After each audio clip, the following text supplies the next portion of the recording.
Hi, hello, welcome to Kriti's TeacherSCRIPT. இன்னைக்கு வீடியோவில் நம்ம அசஸ்மெண்ட் ஃபார் லேர்னிங் பேப்பரில் டைப்ஸ் ஆஃப் அசஸ்மெண்ட் பற்றி பார்க்க போகிறோம். ஆஸ் யூஷுவல் இதற்கான நோட்ஸ் வந்துட்டு உங்களுக்கு teacherscript.comல அவைலபிளாக இருக்குது. நீங்கள் அதுலேயும் போய் பார்த்துக்கலாம்.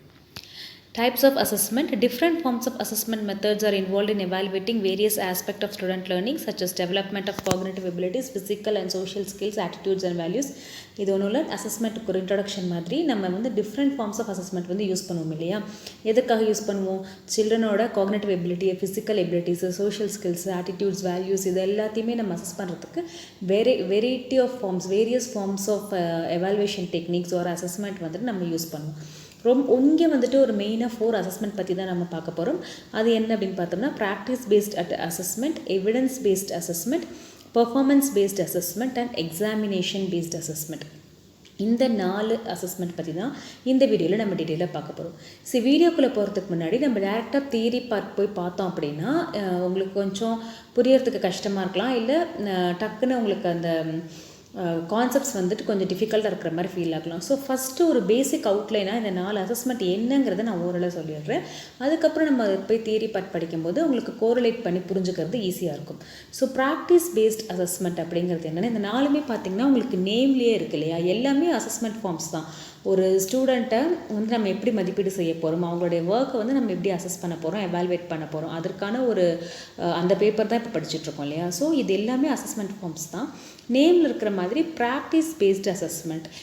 ஃபஸ்ட் ஒன் வந்து அவங்க அந்த ஸ்டூடெண்ட்டோடைய ப்ராக்டிஸை வச்சு அவங்கள அசஸ் பண்ணுறது. ஃபார் எக்ஸாம்பிள் இப்போ நம்ம வந்து டீச்சர் ட்ரைனிங் படிக்கிறோம் அப்படின்னா நமக்கு வந்து 3rd செமஸ்டரில் என்ன பண்ணணும், ஸ்கூலில் போயிட்டு நீங்கள் ப்ராக்டிஸ் பண்ணணும். அதை பேஸ் பண்ணி உங்களை அசஸ் பண்ணுவாங்க. ஒரு மெடிக்கல் ஸ்டூடெண்ட்டாக இருந்தால் 4th இயர் வந்து ஒரு அது ஃபைனல் இயரில் வந்துட்டு அவங்க ட்ரைனிங் போகணும் இல்லையா? ஹவுஸ் சர்ஜனாக போவாங்க, ஒரு நர்சிங் பார்ப்பீங்க, ஃபிசியோதெரபிஸ்ட் பார்ப்பீங்க, இவங்க எல்லாமே வந்துட்டு அந்த ட்ரைனிங் எடுப்பாங்க இல்லையா? Nurses training. இந்த மாதிரியான ப்ராக்டிஸ் பேஸ் பண்ணி நம்ம அசஸ் பண்ணுறது தான் ப்ராக்டிஸ் பேஸ்டு அசஸ்மெண்ட். செகண்ட் வந்து எவிடன்ஸ் பேஸ்டு அசஸ்மெண்ட். நீங்கள் ஒரு விஷயத்தை படிச்சிருக்கீங்க, லேர்ன் பண்ணியிருக்கீங்க அப்படிங்கிறதுக்கு சில எவிடன்சஸ் கலெக்ட் பண்ணிவிட்டு அதை பேஸ் பண்ணி அசஸ் பண்ணுவாங்க. எவிடன்ஸ் அப்படின்னா என்ன? நார்மலாக நம்ம வைக்கக்கூடிய ஃபார்மேட்டிவ் அசஸ்மெண்ட்டை தான் இவங்க எவிடன்சஸ் அப்படின்னு சொல்கிறாங்க. ஒரு ஓரல் டெஸ்ட்டாக இருக்கட்டும், இல்லை வந்து ஒரு குவிஸ் ப்ரோக்ராமாக இருக்கட்டும், இல்லை ஏதோ ஒரு அந்த லேர்னிங் பண்ணும்போதே வந்துட்டு நிறைய அசஸ்மெண்ட்ஸ் வச்சுட்டு எவிடன்ஸ் கலெக்ட் பண்ணுறது. அவங்க வந்து இதெல்லாம் படிச்சிருக்காங்க அப்படின்னு ஒரு எவிடன்ஸை பேஸ் பண்ணி நம்மளை அசஸ் பண்ணுறது தான் வந்துட்டு எவிடன்ஸ் பேஸ்ட் அசஸ்மெண்ட் அப்படின்னு சொல்கிறோம். தேர்ட் வந்து performance based assessment. Performance based அப்படின்னா நம்ம வந்து லேர்ன் பண்ணதை நம்மளால் பெர்ஃபார்ம் பண்ணி காட்ட முடியணும். அது வந்து ஒரு ரிசர்ச் பேப்பர் நீங்கள் சப்மிட் பண்ணுறதா இருக்கலாம், இல்லை நார்மலாக ஒரு ப்ராஜெக்டாக இருக்கலாம், ஒரு லேபில் வந்துட்டு ஒரு டெமான்ஸ்ட்ரேட் பண்ணுற ஒரு எக்ஸ்பெரிமெண்ட்டாக இருக்கலாம், இல்லை டான்ஸு, ட்ராமா, ஸ்கிட்டு, கல்ச்சுரல்ஸ் அந்த மாதிரி. இப்போ ஒரு விஷயம் லேர்ன் ஒரு ஃபுட்பால் வந்து லேர்ன் பண்ணுறீங்க அப்படின்னா அதை நீங்கள் அங்கே பர்ஃபார்ம் பண்ணும்போது மட்டும்தான் உங்களுக்கு தெரியும், மேட்ச்சில் பர்ஃபார்ம் பண்ண தான் தெரியும். ஒரு டான்ஸ் லேர்ன் பண்ணுறீங்க, ஒரு இன்ஸ்ட்ருமெண்ட் லேர்ன் பண்ணுறீங்கன்னா அதை வாசித்து காட்டும்போது தான் தெரியும். அந்த மாதிரி பர்ஃபார்மன்ஸை பேஸ் பண்ணி அசஸ் பண்ணக்கூடியது தான் performance based assessment. And final one is examination based assessment. இது நமக்கு எப்பவும் தெரிஞ்ச மாதிரி written test, oral test, online test இதெல்லாம் தான் எக்ஸாமினேஷன் பேஸ்ட் அசஸ்மெண்ட். ஸோ இந்த 4 அசஸ்மெண்ட் பற்றி தான் நம்ம டீட்டெயிலாக பார்க்க போகிறோம். First one practice based assessment. It is defined as evaluating how far students apply efficiently the knowledge and skills they have learned in the real situation. Practice அப்படிங்கிறது என்ன? நம்ம ஃபஸ்ட் இயர் படித்ததை இப்போ ஒரு சைக்காலஜி படிக்கிறோம், ஒரு ஸ்டூடெண்ட்டு கிளாஸ் ரூம் மேனேஜ்மெண்ட் படிக்கிறோம், இல்லைனா வந்துட்டு லெசன் பிளானில் எப்படி டீச்சிங் பண்ணணும்னு படிக்கிறோம், மைக்ரோ டீச்சிங், மினி டீச்சிங்லாம் வந்துட்டு நம்ம ப்ராக்டிஸ் பண்ணி போகிறோம் இல்லையா? அதை வந்துட்டு நம்ம ரியல் லைஃப் சுச்சுவேஷனில் இம்ப்ளை பண்ணுறோம். ஒரு கிளாஸ்க்கு போயிட்டு, ஒரு ஸ்கூலில் போயிட்டு நம்ம கிளாஸ் எடுக்கும்போது அதை ரியல் லைஃப் சுச்சுவேஷனில் நம்ம வந்து இம்ப்ளை பண்ணுறோம். அதே மாதிரி இப்போ டாக்டர்ஸாக இருக்கட்டும், நர்சஸ் ஆகட்டும், அந்த ஃபஸ்ட்டு 3 இயர்ஸ் 4 இயர்ஸ் அவங்க படித்ததை அந்த ஃபைனல் ஹவுஸ் சர்ஜன் அந்த இயரில் போயிட்டு அவங்க இம்ப்ளை பண்ணுறாங்க ரியல் லைஃப்பில், ரியல் வேர்ல்டில். அந்த மாதிரி பண்ணக்கூடிய ஒரு அசஸ்மெண்ட். அதுக்குன்னு அவங்களுக்கு மார்க் இருக்குது, அதுக்கு ப்ராஜெக்ட் இருக்குது, அதில் கேஸ் ஸ்டடி பண்ணுறதுலாம் இருக்குது, அதுக்கு பேஸ் பண்ணி அசஸ் பண்ணுறாங்க இல்லையா? அதை தான் வந்துட்டு ப்ராக்டிஸ் பேஸ்ட் அசஸ்மெண்ட் அப்படின்னு சொல்கிறோம். Example teacher education, nurses training, medical educations இது எல்லாமே. The important இங்கே என்ன மெயினாக இம்பார்ட்டன்ட் ஃபீச்சர் அப்படின்னு பார்த்தோம்னா is providing the practice with the feedback. நம்ம பண்ணக்கூடிய ப்ராக்டிஸ்க்கு நமக்கு ஃபீட்பேக் இருக்குது இல்லையா. நீங்கள் கிளாஸில் ஒரு மைக்ரோ டீச்சிங் பண்ணாலும் உங்களுக்கு ஒரு அப்சர்வர் இருப்பாங்க, அவங்க உடனே உங்களுக்கு ஃபீட்பேக் கொடுப்பாங்க. நம்ம அங்கே ஸ்கூலில் போய் எடுத்தாலும் நமக்குன்னு ஒரு மென்டார் இருப்பாங்க, அவங்க வந்துட்டு நமக்கு ஒரு ஃபீட்பேக் கொடுப்பாங்க. அவங்க அட்டெஸ்ட் பண்ணி சைன் பண்ணால் தான் நமக்கு அந்த ரெக்கார்டே கம்ப்ளீட் ஆகும் இல்லையா. ஸோ ப்ராக்டிஸ் வித் ஃபீட்பேக், அதுதான் வந்துட்டு இந்த பர்டிகுலர் அசஸ்மெண்ட்டில் ரொம்ப இம்பார்ட்டண்ட்டான விஷயமா இருக்குது. இதனால் என்ன கிடைக்குது, உங்களுக்கு ஃபீட்பேக் இருக்கும்போது ஆஸ் யூஷுவல் எப்போவுமே இருக்கிற மாதிரி we can improve the learning achievement. நம்மளுடைய ப்ராக்டிஸை பேஸ் பண்ணி நம்மளோட லேர்னிங் ஃபீட்பேக்ஸை வச்சு நம்ம லேர்னிங் அச்சீவ்மெண்ட் நம்ம இன்னும் இம்ப்ரூவ் பண்ணிக்கலாம். The focuses on communication and interpersonal skills, decision making, leadership management and team working.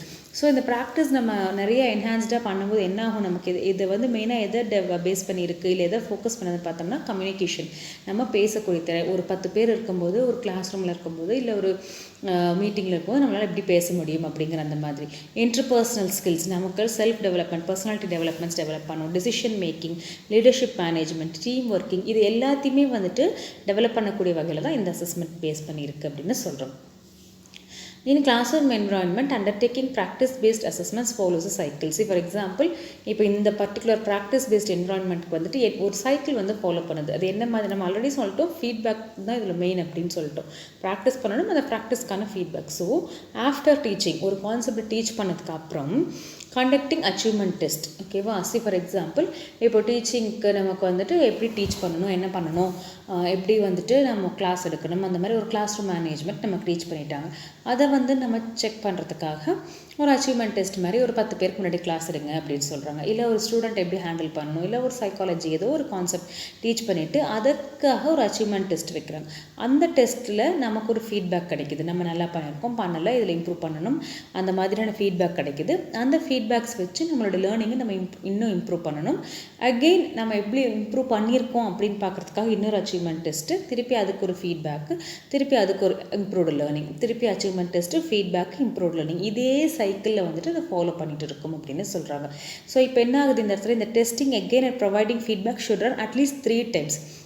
இந்த அச்சீவ்மெண்ட் டெஸ்ட்டோட ஸ்கோர்ஸ் எல்லாம் வந்துட்டு தான் எடுத்துகிட்டு அவங்க அசஸ்மெண்ட்டுக்கு யூஸ் பண்ணுறாங்க. ஓகேவா. அந்த அசஸ்மெண்ட்டுக்கு வந்து எப்படி அவங்க ஸ்கோர் எடுக்கிறாங்க அப்படிங்கிறது தான் இங்கே மெயின் விஷயம். ஒரு 3 தடவை இந்த அச்சீவ்மெண்ட் டெஸ்ட், அதாவது இந்த டெஸ்ட்டை எகெயின் நம்ம டெஸ்ட் பண்ணுறது, ஃபீட்பேக் கொடுக்கறது, இம்ப்ரூவ் பண்ணுறது, டெஸ்ட் பண்ணுறது, அதை வந்து ஒரு 3 times நம்மளை செய்ய வச்சு அதில் ஒரு பெஸ்ட்டு ஸ்கோராக எடுத்து தான் இந்த ப்ராக்டிஸ் பேஸ் அசஸ்மெண்ட்டோட ஸ்கோராக வந்துட்டு அவங்க கொடுக்குறாங்க. டேரெக்டாக ஃபஸ்ட்டு ஸ்கோரே கொடுக்குறது இல்லை. ஏன்னா இங்கே ப்ராக்டிஸ் தான் மெயின் விஷயம். ப்ராக்டிஸ் அப்படிங்கும்போது ஃபஸ்ட் டைமே வந்துடாது. ப்ராக்டிஸ் அப்படிங்கிறதுல ரிப்பீட்டட் அப்படின்னு தானே அர்த்தம். திரும்ப திரும்ப பண்ணுறது பேர் தானே ப்ராக்டிஸ்.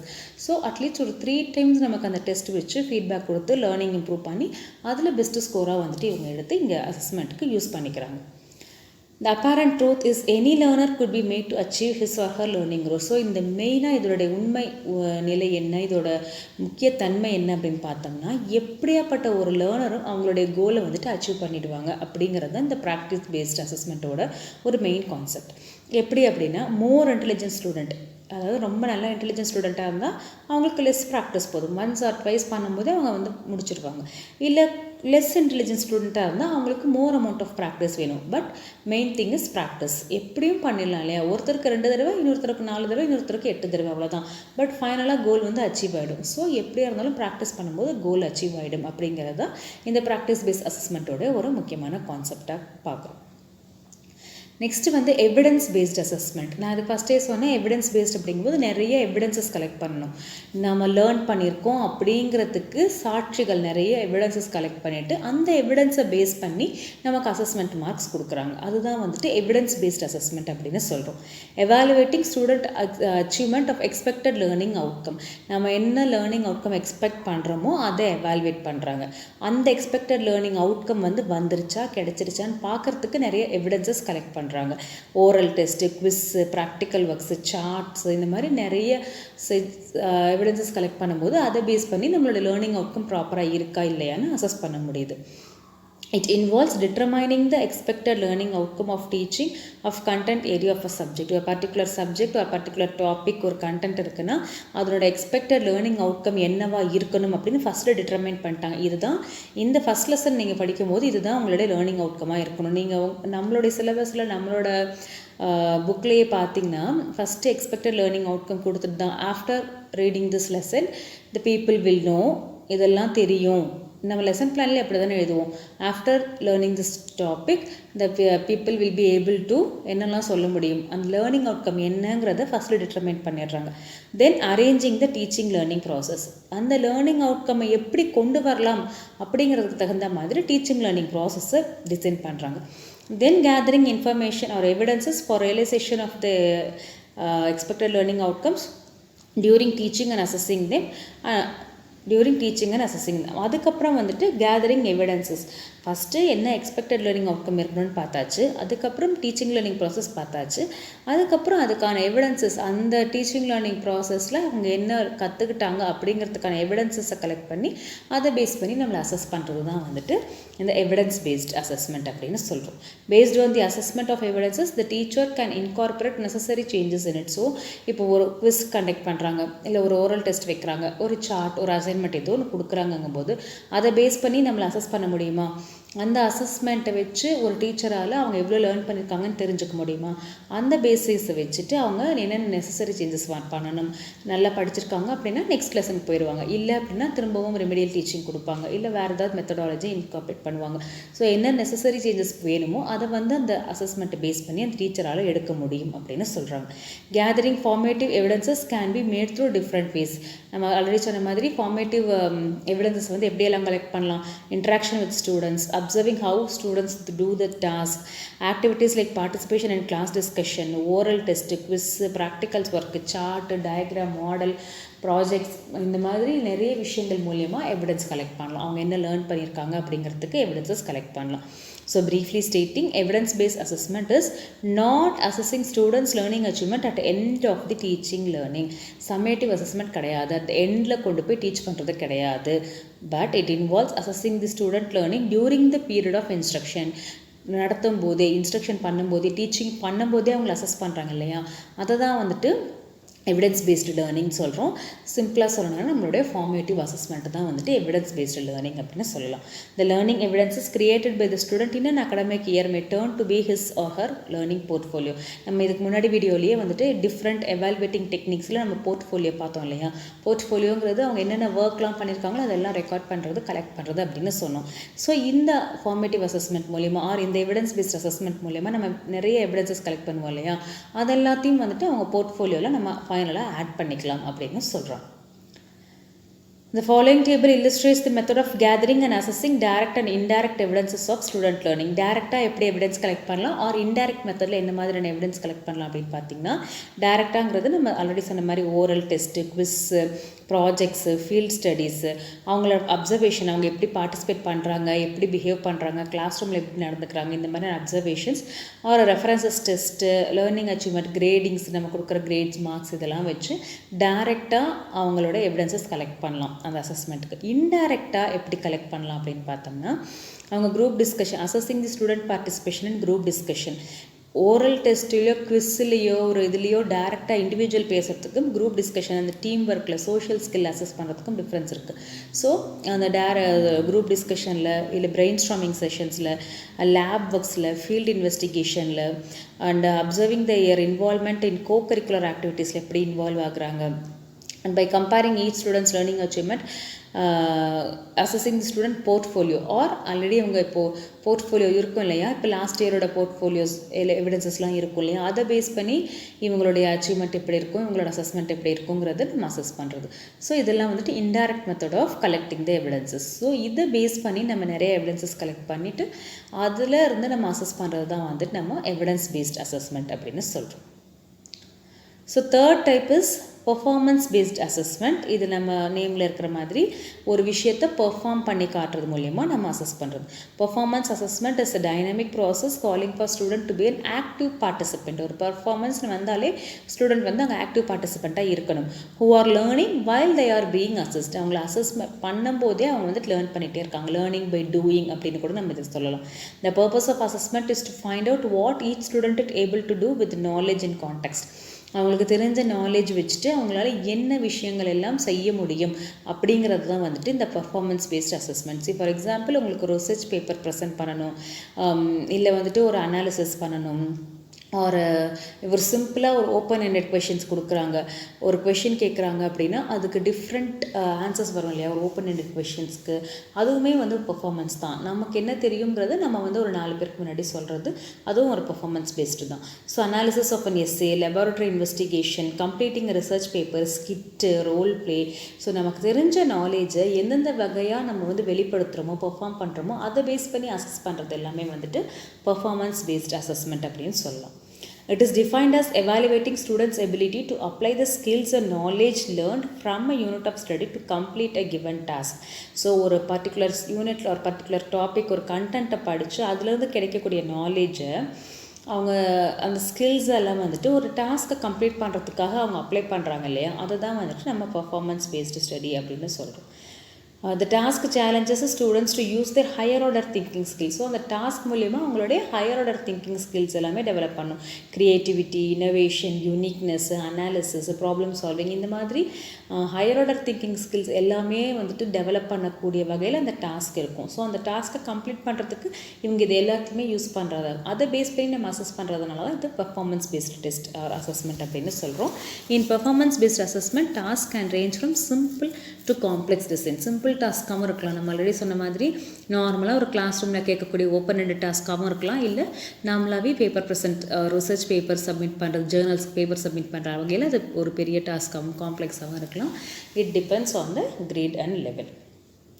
ஸோ ஜென்ரலாக ஒரு ட்ரெடிஷ்னல் அசஸ்மெண்ட்டுக்கும் பர்ஃபார்மன்ஸ் பேஸ்ட் அசஸ்மெண்ட்டுக்கும் என்ன டிஃப்ரென்ஸ் இருக்குன்னு பார்த்தீங்கன்னா, ட்ரெடிஷ்னல் அசஸ்மெண்ட்டுங்கிறது நம்மளுடைய ரிட்டன் டெஸ்ட், ஓரல் டெஸ்ட், இது எல்லாமே இப்போ நெக்ஸ்ட் வரப்போகிற எக்ஸாமினேஷன் பேஸ்ட் அசஸ்மெண்ட் தான் இந்த ட்ரெடிஷ்னல்னு சொல்கிறாங்க. Performance is then authentic context, அதாவது ஆத்தென்டிகேட்டாக பர்டிகுலர் பர்ஃபார்ம் பண்ணுறது. இப்போ லேபில் வந்துட்டு ஒரு எக்ஸ்பெரிமெண்ட் பண்ணுறது வந்துட்டு ஒரு பர்ஃபார்மன்ஸ் பேஸ்டு டெஸ்ட்டு. அதே அதோட தியரி பார்ட்டை வந்து நம்ம நோட் புக்கில் எழுதுறது, எக்ஸாம் பேப்பரில் எழுதுறது வந்துட்டு நார்மல் ரிட்டன் எக்ஸாம் நம்ம சொல்லலாம். Select a response, know what. So traditional எக்ஸாமில் நமக்கு என்ன கிடைக்கும், நோ வாட், என்ன அப்படிங்கிறது விஷயம் தெரியும். இதில் வந்துட்டு எப்படி, நோ ஹவு, எப்படி செய்யணும் அப்படிங்கிறது தெரியும். Recalling lower order knowledge and skills, just recalling தான் இருக்கும். நம்ம படித்து மக் பண்ணி அதை ரீகால் பண்ணி எழுதுறது தான் இருக்கும். That is lower order thinking. இதில் வந்துட்டு அப்ளைங் ஹையர் ஆர்டர் நாலேஜ் ஸ்கில்ஸ், அதை ஒரு அப்பாரட்டஸை ஹேண்டில் பண்ணுறது எப்படி, ஒரு சிம்பிளாக ஒரு பியூரட் அண்ட் பிப்பட்டை ஹேண்டில் பண்ணணும், அது அந்த இதெல்லாமே வந்துட்டு உங்களுக்கு ஹையர் ஆர்டராக இல்லை அப்ளைங் நாலேஜ் தானே இருக்கும் இல்லையா. அந்த மாதிரி ஒரு அப்ளைங் நாலேஜ் இருக்கக்கூடிய, க்ரியேட்டிவாக இனோவேட்டிவாக இருக்கக்கூடிய அந்த ஹையர் ஆர்டர் திங்கிங் ஸ்கில்ஸ் எல்லாத்தையும் அப்ளை பண்ணக்கூடிய வகையில் தான் இந்த பர்ஃபார்மன்ஸ் பேஸ்டு டெஸ்ட் இருக்கும். Knowledge is determined first. ட்ரெடிஷ்னலில் வந்துட்டு நாலேஜ்க்கு தான் ஃபஸ்ட் இம்பார்ட்டன்ஸு. இங்கே வந்து டாஸ்க்கு தான், எந்த அளவுக்கு அந்த டாஸ்க்கை நீங்கள் பர்ஃபார்ம் பண்ணுறீங்க அப்படிங்கிறது தான் இங்கே மெயின். இந்த curriculum drives the assessment drives the curriculum. So ட்ரெடிஷ்னலில் வந்துட்டு கரிக்குலம்க்கு தகுந்த மாதிரி நம்ம அசஸ்மெண்ட் கொண்டு போவோம். இங்கே அசஸ்மெண்ட்டுக்கு தகுந்த மாதிரி தான் கரிக்குலம் மூவ் ஆகுது அப்படின்னு சொல்கிறோம். And last type of assessment is examination based assessment. It's as simple as that. நம்ம இப்போ இருக்கக்கூடிய நம்ம ரிட்டன் எக்ஸாம் சம்மேட்டிவ் அசஸ்மெண்ட் அப்படின்னு வச்சுக்கலாமே, அதெல்லாம் வந்துட்டு examination based assessment. The test that assess the subject knowledge and skills acquired by the student at end of the instructional period, end of the term, end of the year, அதை தான் வந்துட்டு நம்ம examination அப்படின்னு சொல்லுவோம். The one who is subjected to test are called examinee. யார் வந்து அந்த test எடுக்கிறாங்களோ அவங்கள வந்து எக்ஸாமினி அப்படின்னு சொல்கிறோம். எக்ஸாமினேஷன் இந்த form of written test, on screen test, practical test, இது எல்லாமே வந்துட்டு எக்ஸாமினேஷன் பேஸ்டு அசஸ்மெண்ட் தான் வரும். It is an assessment intended to measure the test takers knowledge, skill, attitude.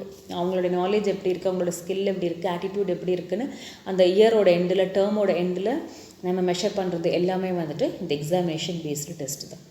இதில் வந்து சில கைட்லைன்ஸ்லாம் இருக்குது. எக்ஸாமினேஷன் வந்து எப்படி இம்ப்ரூவ் பண்ணணும் அப்படிங்கிறதுக்கான சில கைட்லைன்ஸ் இருக்குது. Assessment should reflect the curriculum. அந்த கரிக்குலம் என்னவோ அதுக்கு தகுந்த மாதிரி தான் அசஸ்மெண்ட் இருக்கணும். The test item that find the place in examination should also attempt to measure the higher order learning outcomes like application, analysis, synthesis. Just recalling and writing மாத்திரம் இல்லாமல் higher order thinking ஸ்கில்ஸையும் develop பண்ணக்கூடிய வகையில் இந்த questions வந்து இருக்கணும் அப்படின்னு சொல்கிறாங்க. Examination should assess the students ability to apply their knowledge. என்னதான் வந்துட்டு எக்ஸாமினேஷன் பேஸ்டு டெஸ்ட்டு சம்மேட்டிவாக இருந்தாலும் அப்ளிகேஷன் ஆஃப் நாலேஜும் தூண்டுற வகையில் அது இருக்கணும். The content and form of its item found in the examination should be free of gender ethnic group and location bias. எந்த ஒரு பயாஸும் இல்லாமல் ஜெண்டர் பயாஸோ எத்னிக் பயாஸோ லொக்கேஷன் பயாஸோ ஏதோ ஒரு பயாஸும் இல்லாமல் ஒரு காமனாக வந்துட்டு அந்த எக்ஸாமினேஷனில் இருக்கிற ஐட்டம்ஸ் எல்லாமே இருக்கணும் அப்படின்னு சொல்கிறாங்க. Care should be taken to see the question paper for examination contain different types of test items. எப்போவுமே ஒரு எக்ஸாமினேஷனில் வந்து நம்ம பார்த்தோம்னா different types of test items இருக்கணும். ப்ராபப்ளி நம்மளுடைய கொஷின் பேப்பர் பேட்டர்ன் மாறினதுக்கான ரீசன் கூட அதுவாகவே இருக்கலாம். ஜஸ்ட் ஒரு 10 மார்க் கொஷின் மாத்திரம் 7 கொஷின் கொடுக்கறதுன்னு இல்லாமல் different types of test items வந்து ஒரு கொஷின் பேப்பரில் கண்டிப்பாக எப்போவுமே இருக்கணும். அதுதான் வந்துட்டு ஒரு குட் கொஷின் பேப்பர் அப்படின்னு அர்த்தம். 60% of examination should be have average difficulties. 20 items வந்து 20% வந்துட்டு ஈஸியாக இருக்கணும் and 20% should be very difficult. So that எல்லாராலையும் அந்த எக்ஸாமை வந்து அட்டன் பண்ணக்கூடிய வகையில் இருக்கணும். அந்த வெரி டிஃபிகல்ட்டாக இருக்கிறத வந்து இந்த க்ரீமி லேயர்னு சொல்லக்கூடிய அந்த டாப்பர்ஸ் வந்துட்டு அட்டன் பண்ணிடுவாங்க. பட் அந்த 20% இல்லைன்னா கூட அந்த வெரி டிஃபிகல்ட் இல்லைன்னா கூட மற்றவங்களாலையும் பாஸ் பண்ண முடியும் அட்டன் பண்ண முடியும் அப்படிங்கிற மாதிரி தான் எப்போவுமே எக்ஸாம் கொஷின் பேப்பர் செட் பண்ணணும். ஸோ 60% ஆவரேஜாக இருக்கணும், 20% ஈஸியாக இருக்கணும், 20% ரொம்ப டிஃபிகல்ட்டாக இருக்கணும். As a blueprint is prepared before developing a question paper, scoring scheme for question paper should also be equally important. எப்படி வந்து நம்ம ஒரு கொஷின் பேப்பர் ப்ரிப்பேர் பண்ணுறதுக்கு முன்னாடி ப்ளூ பிரிண்ட் ப்ரிப்பேர் பண்ணுவோமோ அதே மாதிரி அந்த கொஷின் பேப்பருக்கான ஸ்கோரிங் ஸ்கீமும் கண்டிப்பாக இருக்கணும். அதை பேஸ் பண்ணி தான் ஆன்சர் எவாலுவேஷன்ஸ் வந்து எப்போவுமே இருக்கணும். It is essential to ensure the content validity of the question paper to be used in the examination. அந்த எக்ஸாமினேஷனில் யூஸ் பண்ணக்கூடிய அந்த கொஷின் பேப்பரோட கண்டென்ட்டும் வேலிட் கண்டென்ட்டாக இருக்கணும், அந்த கரிக்குலமுக்கு உட்பட்டதாக இருக்க வேண்டும் அப்படின்னு சொல்கிறாங்க. இதெல்லாம் வந்துட்டு எக்ஸாமினேஷன் இம்ப்ரூவ் பண்ணுறதுக்காக கொடுக்கப்பட்டிருக்க சில கைட்லைன்ஸ். ஸோ இப்போ நம்ம பார்த்தது வந்து 4 types of assessment: performance based, practice based, performance based, evidence based and examination based. அந்த நேம்லேயே இருக்கு இல்லையா, அதே தான் அங்கே இன் டீட்டெயிலாக எக்ஸ்பிளைன் பண்ணியிருக்காங்க. ஸோ இதை நீங்கள் ஓன் வேர்ட்ஸ்லேயும் எழுதலாம், ஈஸியாகவும் எழுதக்கூடிய வகையில் தான் இது இருக்குது. So assessments can range from simply asking questions during a lesson to class presentation after a unit of study. So assessment அப்படிங்கிறது ஜஸ்ட் ஒரு கொஷின், சிம்பிள் கொஷின்ஸ் கேட்கறதுலேருந்து, ப்ரீவியஸ் நாலேஜுக்கான கொஷினை கேட்கறதுலேருந்து அந்த யூனிட் முடிஞ்சதுக்கப்புறம் நம்ம வைக்கக்கூடிய எல்லா டெஸ்ட்டுமே அசஸ்மெண்ட்டில் தான் சேரும். Assessment is not only a way we can measure student performance. Assessment அப்படிங்கிறது ஸ்டூடெண்ட் பர்ஃபார்மன்ஸ் மெஷர் பண்ணுறதுக்காக மட்டும் கிடையாது, but also to measure the teachers plan of instruction and reflect their own methods of teaching. Teachers வந்து அவங்களோட plan of instruction எப்படி இருக்குது, அவங்களுடைய teaching strategies methods எப்படி இருக்குன்னு அதை பேஸ் பண்ணி அவங்க ரிஃப்ளெக்ட் பண்ணுறதுக்கும் அவங்களுடைய டீச்சிங் ஸ்டைல்ஸ் எல்லாம் மாற்றி அமைக்கிறதுக்கும் இது வந்து கண்டிப்பாக ஹெல்ப்ஃபுல்லாக இருக்கும் அப்படின்னு சொல்கிறோம். So this is types of assessment. Next வீடியோவில்